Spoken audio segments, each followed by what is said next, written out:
ప్రపంచంలోనే అతిపెద్ద ప్రజాస్వామ్య దేశం భారతదేశం. ప్రజాస్వామ్యానికి 4 మూల స్తంభాలు ఉన్నాయి. అవి చట్టసభలు, న్యాయ వ్యవస్థ, అధికారిక వ్యవస్థ, పత్రికా రంగం. ఈ 4 వ్యవస్థల్లో ఏది దారి తప్పినా ప్రజాస్వామ్య మనుగడకే కష్టం.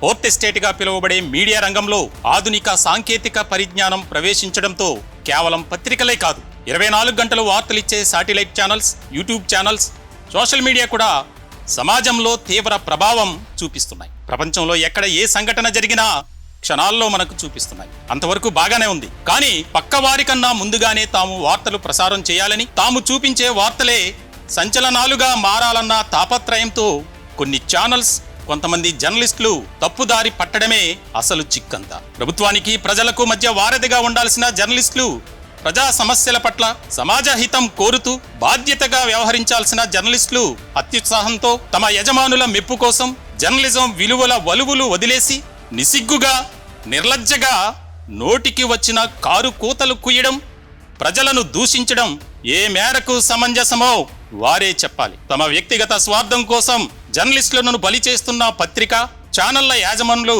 ఇందుకు బాధ్యులే. బరి తెగించిన రాతలు, దారి తప్పిన వ్యాఖ్యలు.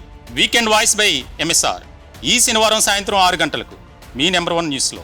Don't miss it.